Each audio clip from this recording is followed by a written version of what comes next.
Je suis Martin Gilbert, à l'emploi du service d'inspection et d'impôt de la Fédération de l'UPA du Saguenay-Lac-Saint-Jean. Je suis ici aujourd'hui pour vous parler d'impôts et de réforme fiscale. J'ai aussi avec moi monsieur Albert Asselin qui remplace la plupart d'entre vous. Alors c'est lui qui va me poser les questions et les réponses seront données au fur et à mesure. Alors monsieur Asselin. Bonjour, M. Gilbert. Bonjour. Quel état financier doit-on envoyer pour, normalement, notre déclaration d'impôt? Toute déclaration d'impôt devrait normalement avoir à l'intérieur un bilan, un état de revenus et dépenses, ainsi que la conciliation du capital, plus une autre feuille pour le calcul d'amortissement. Pourquoi joindre un bilan? Disons que le bilan représente, c'est ni plus ni moins que le portrait du contribuable. Le bilan nous dit si le profit que vous déclarez dans l'état de vos revenus et dépenses est correct. Quelle est l'importance de la conciliation du capital? Disons que pour la conciliation du capital, je me suis fait un exemple. Nous allons donc passer au tableau. Vous avez ici le capital au 31 décembre 71, c'est-à-dire le début de l'année. On ajoute à cela le profit de l'exercice de la ferme, les intérêts reçus sur T5, TP5, les cours de formation qui sont maintenant imposables depuis 1972, les intérêts sur obligations. De cela, on enlève la moitié de la dépréciation de l'automobile pour usage personnel. Ce qui me donne donc, si j'additionne en tout, là, le capital du début plus tout ce que le gars a eu durant l'année, une disponibilité de 28 401, moins un coût de vie de 4 297, ce qui me laisse un capital net au 31 décembre 1972 de 24 104. Le plus important à retenir dans cela, c'est la valeur, le capital au début de l'année et le capital à la fin de l'année. Vous pouvez voir que ça augmente d'environ 2000 $ dans l'espace d'un an. Supposons que le coût de vie est de 4297, tel que le contribuable nous a dit. Mais lorsqu'on compare l'état de revenus et dépenses que le même gars nous a fourni et qu'on arrive ici avec 3368, ça n'arrivera plus rendu ici, là.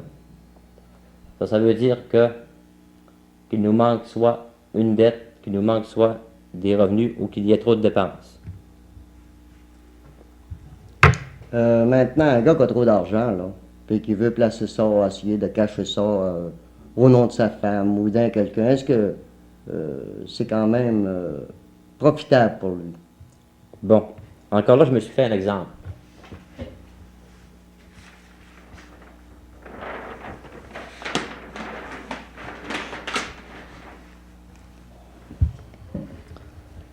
Vous voyez ici, notre même monsieur a fait un placement en 72 au nom à sa femme de 2000 $, dans le but de cacher ce 2000 $ pour pas qu'il n'ait pas d'impôt dessus. Disons que le 2000 rapporte 7%, ce qui donnerait un intérêt environ, s'il a été placé au début de l'année, de 140 $. Pour ce 140 $ d'intérêt, la madame aura reçu un T5, TP5 pour ce montant. Automatiquement, lorsque vous recevez une copie de cette T5, une copie va directement au gouvernement. Alors, inutile de penser que c'est caché, ça ne l'est pas caché.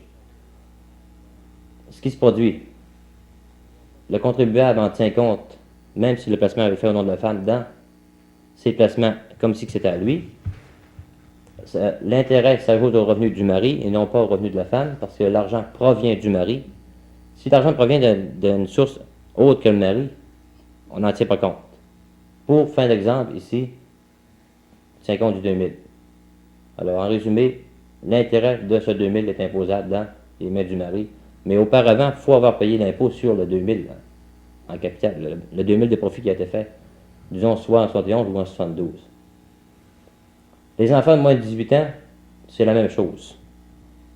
Plus de 18 ans, l'intérêt est imposé dans les mains du fils, on n'en tient pas compte dans la section placement au bilan. Pour les deux ici, il faut en tenir compte. Plus de 18 ans, on n'en tient pas compte dans les placements, mais dans la conciliation du capital, il faut en faire mention.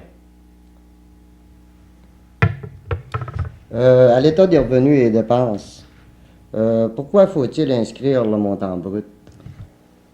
Encore là, je me suis fait un exemple.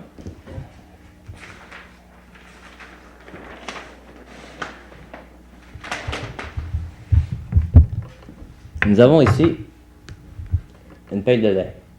Vous avez la vente brute, moins transport, plan conjoint, exportation, capital, divers. Total des déductions, 235. Paye nette et montant du chèque, 415. La seule partie déductible comme dépense, c'est les 3 premiers items ici. Parce que ce sont des dépenses. Ici, le 7 $, c'est un placement que vous faites. Le divers, ça peut être un achat que vous avez fait, mais ce n'est pas une dépense d'opération. Si c'est une dépense, ça va rentrer d'une autre manière. On vous demande le brut, moins ces 3 choses-là, comme nous vous demandons dans la section des dépenses. Ici, ça va rentrer d'une autre manière. Ce qui se produit, le 650 est la vente brute. Aux dépenses, il y aura donc 128 $. C'est ça, oui. La paye nette est de 415, ça on n'en tient pas compte du tout. Si vous nous marquez dans votre section revenu 415 $, c'est pas correct. 650 plus ces 3 montants-là. La balance, on n'en parle pas. Qu'entendez-vous par entretien de bâtisse? Par entretien bâtisse, nous entendons une réparation normale. Exemple, vous posez des châssis à votre table ou vous faites une légère amélioration, ce sera considéré comme dépense. Mais si vous posez de la tôle tout autour de votre table, votre table automatiquement elle prend de la valeur. Elle va donc durer plus longtemps. C'est pourquoi qu'on en passe une partie, minime partie aux dépenses, le reste en immobilisation, qui va être déprécié annuellement, à un taux de 10%. Maintenant, est-ce que le tuyau de drainage est compris dans les dépenses? Au point de vue impôt, nous avons le droit de passer au complet toutes dépenses faites pour le drainage. Contrairement au système de comptabilité Conforme, eux en passent la moitié comme dépenses d'opération et l'autre moitié comme dépenses de capital. Pourquoi enlevez-vous un certain pourcentage de dépenses, je sais pas moi, d'électricité, de téléphone, de millage, de l'auto et le reste et le reste? Il faut enlever une partie de ces choses-là pour l'usage personnel. C'est normal que la plupart des contribuables ont seulement qu'un compteur électrique, un téléphone et une automobile. Il y a là-dedans une partie pour l'usage personnel. C'est pourquoi il faut enlever la plupart du temps un tiers ou la moitié, tout dépend des cas. Pour certains cas particuliers, on enlèvera seulement qu'un quart, donc ça demeure à la discrétion du client.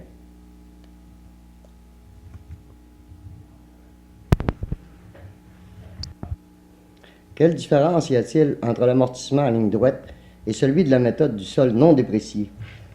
La différence, c'est que lorsque nous déprécions selon la méthode de la ligne droite, ça veut dire que l'amortissement, si vous avez un actif qui avait coûté au début 7 000 $, là j'ai pris un étable pour exemple, 3 500, ça c'est l'amortissement des années précédentes. Vous avez ici l'amortissement 350. Alors, une étable, c'est 5% de 700 que nous allons prendre à chaque année. Ça veut dire 350. Solde des années précédentes plus la partie prise en 72, 3850. Le reste non amorti, 3150. La ligne droite, ça signifie ni plus ni moins que l'amortissement est le même à chaque année, 350 $. Sur la méthode du solde non déprécié, prenons exemple un tracteur que vous avez acheté en 72. Alors, le taux est de 30%. Si on pouvait prendre d'autres méthodes, la ligne droite, le taux serait de la moitié, c'est-à-dire 15%. Ça n'existe plus pour l'avenir.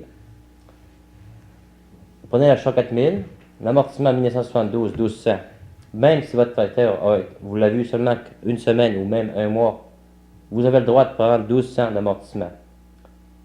Vous pouvez prendre moins si vous désirez. Solde à la fin de l'année 72, 2800. Amortissement 1973, 840.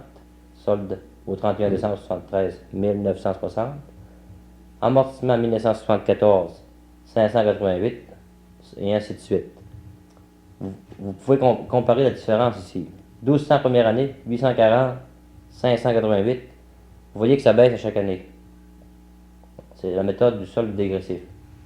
Vous voyez la différence ici? Ça veut dire que notre table va durer une valeur de dépréciation de 20 ans. Notre tracteur, lui, il va durer plus longtemps, mais plus ça va aller, plus les chiffres vont être moins élevés. Ça veut dire que le tracteur sera quand même un amortissement à peu près tout le temps que le gars va l'avoir. Aussi, Oui. c'est. On va venir à un moment donné que ça peut être seulement 1$ ou 2$. On ne peut jamais venir à zéro complètement à comparer avec celle-là. Si avant la réforme fiscale, l'amortissement sur mes actifs était à la ligne droite, est-ce que je peux continuer la même méthode après? Oui, vous pouvez continuer la même méthode qu'en 1971. Tout ce que vous possédiez avant la réforme fiscale, vous avez le droit d'amortir selon cette méthode. Par contre, tout ce qui a été acheté à partir de 1972 ou après, la méthode du solde dégressif ou coût non amorti ou solde non déprécié, c'est la même chose. Si je vends un de ces actifs plus cher que la valeur nette, qu'arrive-t-il au profit? Il arrivera ceci. Vous avez la table tout à l'heure qui avait un coût non amorti de 3150. Disons que vous l'avez vendu, ou bien vous avez passé au feu, vous avez reçu 5000$ d'une manière ou l'autre. Valeur au livre 3150, vente 5000, profit 1850. Notre table tout à l'heure était dépréciée selon la méthode de la ligne droite. Ce profit de 1850 n'est donc pas imposable. Ce n'est pas un gain de capital directement. Par contre, votre tracteur, vous le vendez 2000. Il nous restait un solde au 31 décembre 1974 de 1372. Vous faites donc un profit de 628 qui s'appelle récupération, qui est imposable.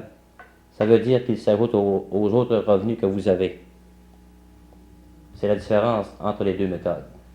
Disons que cette méthode-là, c'était une permission spéciale au cultivateur. Mais dorénavant, tout le monde va être traité sur le même pied. Comment doit-on amortir un instrument acheté en 72? Vous avez le droit d'amortir un instrument, même si vous l'avez acheté seulement qu'au mois de décembre, comme je vous disais tout à l'heure. Vous pouvez prendre l'amortissement complètement pour un an. Lors d'un échange de machinerie, si les prix figurant sur la facture sont plus hauts que la réalité, qu'est-ce qui arrive? Il arrive que ça peut pénaliser l'acheteur. Expliquons en détail. Vendons notre tracteur que nous avions tantôt. Nous avions donc un coût non amorti de 1372. Vous avez une allocation de change de 2500 qui figure sur la facture. Ceci vous fait ajouter votre revenu de la récupération pour 1128$. Si, disons que la facture est faite, elle, à 5000$, moins le change 2500, vous reste donc à payer 2500$ sur la différence sur votre échange. Il serait plus avantageux de mettre la juste valeur marchande ici. Disons que si c'est 2000, mais ça fait moins mal au contribuable de mettre 2000 que de mettre 2500 parce que ça lui fait moins de récupération. Il faudra faire attention à l'avenir lorsque vous faites un échange de machinerie, de ne pas souffler les prix parce que ça peut vous nuire en vous ajoutant de la récupération. Comment admettez l'achat d'un coton en 1972? Excusez. Bon.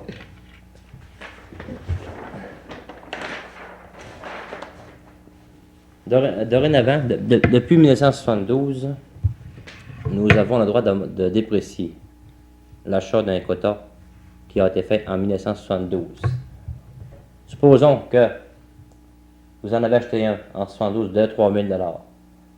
La moitié est amortissable, c'est-à-dire une demi de 3000, 1500. 10% par année. Ça me fait donc en 72 une dépense de 150, 73, 135, 121, 50 en 74 et ainsi de suite. Ça veut dire que la dépréciation est calculée de la même manière que si c'était un actif ordinaire, mais seulement à la moitié du coût. Si je vends mon coton, qu'est-ce qui m'arrive? Il va vous arriver que si vous vendez votre coton, une certaine partie sera imposable, contrairement aux années précédentes. C'est une chose tout à fait nouvelle dans la réforme fiscale. Exemple, vous vendez votre coton en 72, 20% de votre vente est considéré comme revenu. En 73, 22,5%, 74, 25%, et ainsi de suite. Ça augmente de 2,5 par année. Pour qu'en 1984, qu'il y ait 50% de la vente du coton devienne imposable. Vous avez vendu le vôtre, monsieur, supposons, 4 000 en 72. 20% de 4 000 sera considéré comme revenu, 800 $.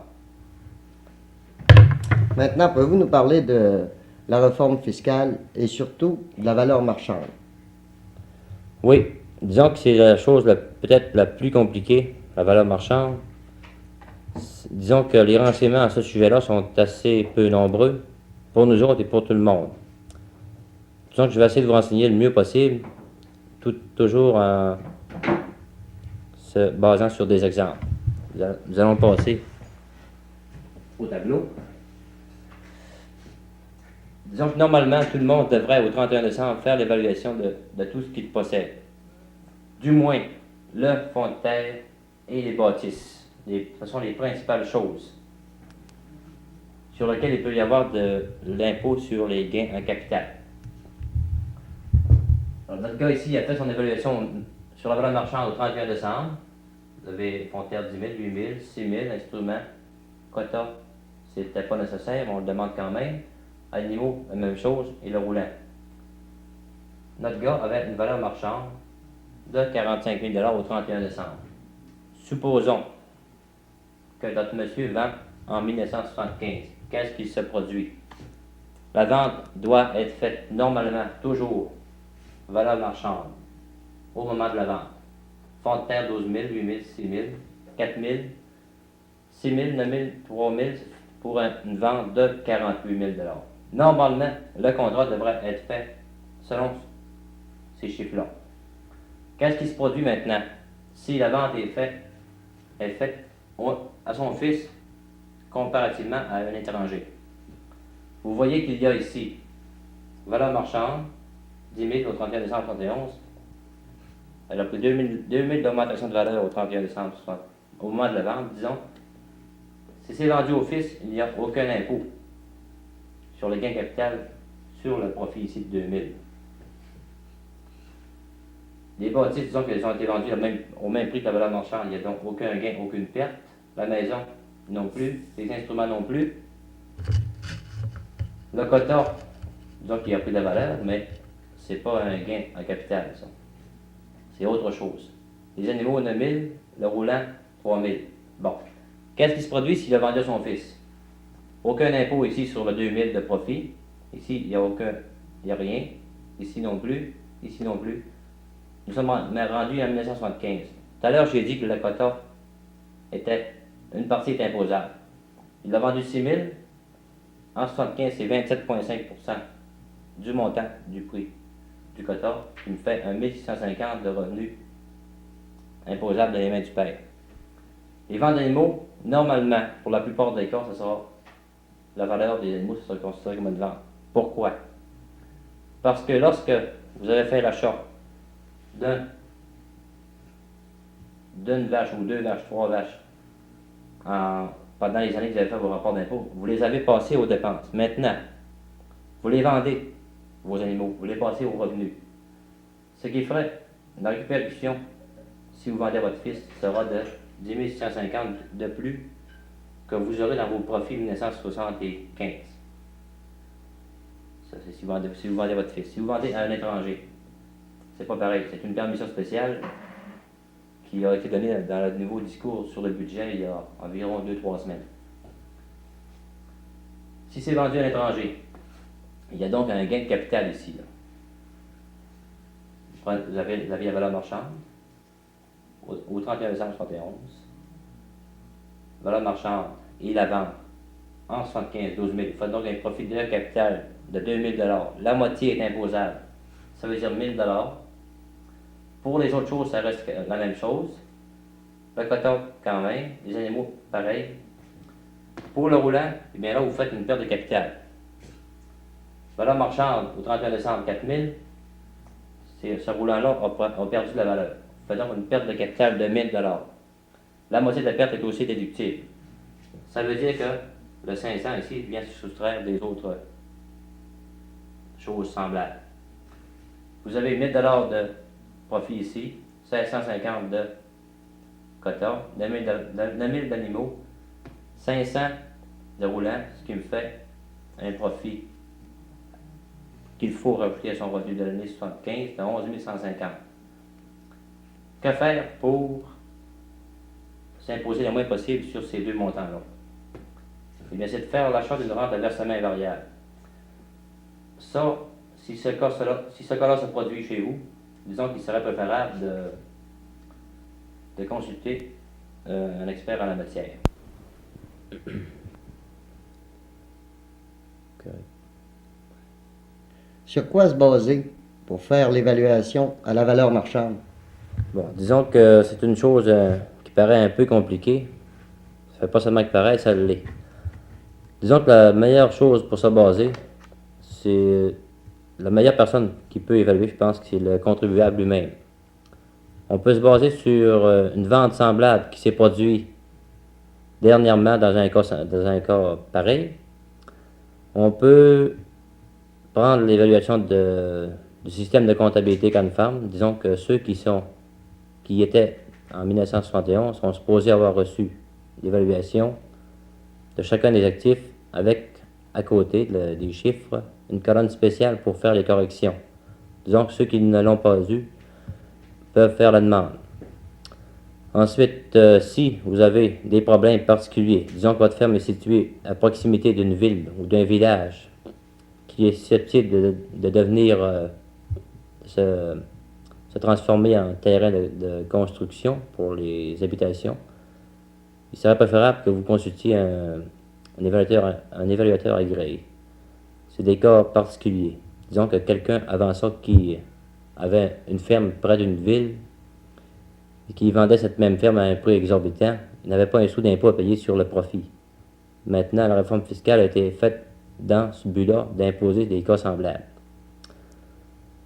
Maintenant, quand va-t-elle servir? Disons que l'évaluation va servir seulement lorsque vous vendrez votre ferme ou votre bien en question. Ça peut être seulement dans 10, 15 ou 20 ans, mais c'est important de faire ça le plus tôt possible. Si dans mon bilan, j'ai une valeur pour 15 000 et qu'après l'évaluation, j'arrive à 30 000, qu'est-ce qui va se produire?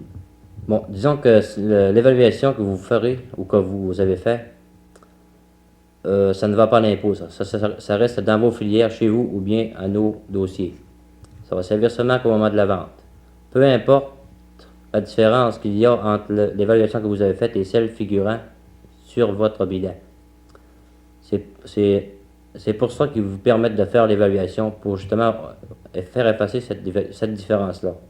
Mais l'évaluation, on n'en tient pas compte jamais dans le bilan. Ça continue comme d'habitude. Pourriez-vous nous expliquer quelle est la meilleure manière de vendre à son garçon qui a toujours travaillé sur la ferme? Bon, disons que ça, c'est des cas qu'il faudra faire de plus en plus attention à cause de l'impôt sur les dons. Disons que vous avez une ferme qui a une valeur marchande de 45 000 $. Vous vendez ça à l'un de vos fils qui a toujours travaillé avec vous. Vous lui dites donne-moi 15 000 $ puis la ferme est à toi. Comment organiser le contrat pour être complètement en loi sans avoir à payer d'impôts ou presque pas? Alors, toute transaction, peu importe que ça soit faite entre père et fils, père ou étranger ou quiconque, sera considérée à la juste valeur marchande. 45 000 moins l'argent que le fils va donner à son père, 15 000, il nous reste donc 30 000 $. Le père a le droit de faire le don d'une ferme une fois dans sa vie à un de ses fils pour une valeur de 25 000 $. En plus, il peut lui faire un don annuel de 2 000 $. Ça me fait 27 000 en dons dans la même année, non imposables. Il me reste donc 3 000 à organiser, payable. De quelle manière payer ça? Vous spécifiez dans le contrat payable à 2 000 par année, ou moins si vous voulez, mais c'est toujours question de maximum. Figurant un intérêt de 6% minimum, alors c'est 2 000 par année, capital et intérêt inclus. Qu'est-ce qui va se produire si vous faites le contrat à 15 000 seulement?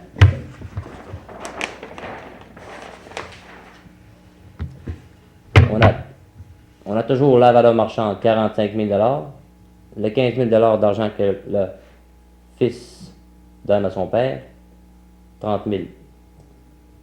Si le contrat fait de 15 000, puis si jamais ça va mal, il va se produire ceci. Vous avez un solde de 30 000, les dons, 27 000 que vous avez le droit de faire. Vous avez donc un don imposable de 3 000 à 15 %, ce qui veut dire 450 d'impôt.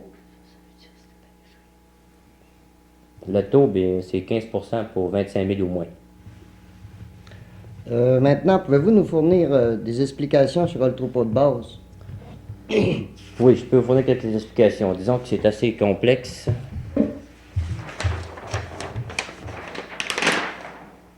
Supposons que vous vendez votre troupeau et que vous avez fait une demande de troupeau de base. Le moins qu'ils vous ont accordé, c'est les têtes de bétail que vous aviez lorsque vous avez commencé vos opérations. Disons que vous en aviez 20 et qu'elles avaient une valeur de 150. 20 têtes à 150 vous donne un troupeau de base de 3 000 $. Ce 3 000 $-là sera toujours déductible du montant de votre vente. Vous vendez, mais vos 20 têtes, là, vous aviez d'exemption, là, ont pris 50 $ de valeur. Alors, 20 par 50 nous donne 1000. Ce qui fait que 10 000 moins 4 000 nous donne un revenu de 6 000 $. Ça, c'est si la demande a été faite et acceptée par le ministère du Revenu national. Ça, c'est pour ceux qui ont demandé un troupeau de base avant le 30 avril 1971. Ensuite, ceux qui n'en ont pas demandé. Qu'est-ce qu'on veut essayer de faire, au moins? Si une année, supposons qu'en 70, vous avez acheté 2 000 $ d'animaux, mais que nous n'avons pas passé aux dépenses, et que nous l'avons passé au bilan, nous l'avons entré comme actif. Vous prenez votre vente, 10 000 $ moins le 2 000 $ qui figure au bilan, ce qui vous imposera sur 8 000 $. Disons que ça va être accepté, ça. Ce qu'on veut demander en plus, on veut essayer au moins d'avoir le droit de soustraire de la valeur du troupeau, lors du début des opérations ou de l'acquisition. Supposons lorsque vous avez commencé à opérer que vous aviez des animaux pour 5 000 $, si c'est en 1950, il serait tout à fait normal que l'on puisse déduire ce 5 000 $ du montant de la vente lorsque vous vendez au complet.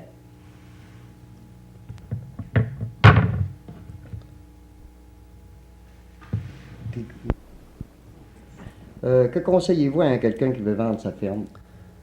Avant de faire toute transaction de grande importance, exemple, vendre votre ferme, il serait bon de consulter un expert en la matière pour voir les répercussions que cela pourra apporter. Disons que c'est pour faire votre transaction du meilleur moyen possible. Est-ce que je peux payer des salaires à mes fils sans que cela dérange les exemptions? Oui, disons que votre fils a le droit de gagner 1050 $ sans que ça dérange l'exemption de 550. Disons que si vous avez 2 fils d'âge scolaire à la maison, disons 17 ou 19 ans, vous pouvez leur passer au moins 10 $ par semaine sans que ça dérange personne.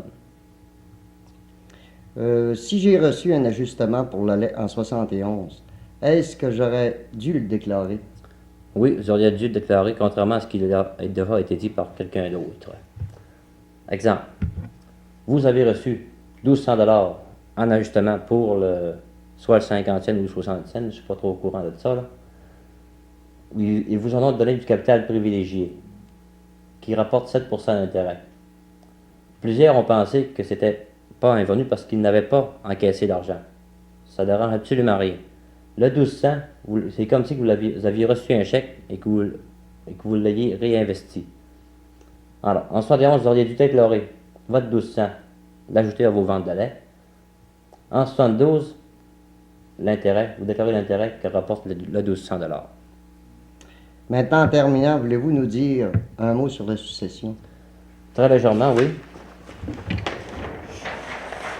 Disons que en 1973, les successions entre époux de 150 $ ou moins, il n'y a aucun impôt à payer. Si ce sont les enfants qui sont bénéficiaires, vous avez 10 000 $ d'exempté en tout. Si vous avez 10 enfants, c'est pas 10 000 $ par enfant, c'est 10 000 en tout. Supposons que vous avez une succession de 150 000. On prend 150 moins 10 000, vous payez donc l'impôt sur la balance, soit 140 000.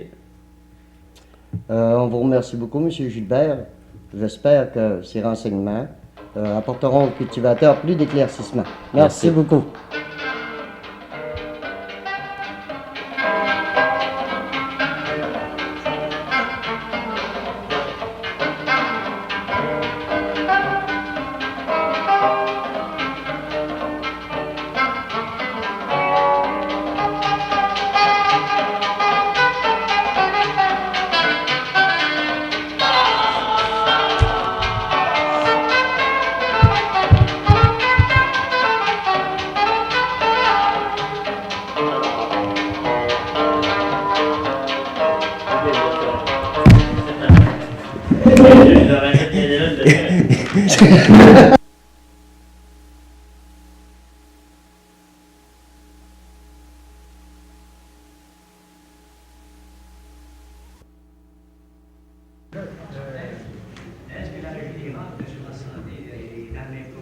Oui, c'est quand je parle de provincial, c'est pas.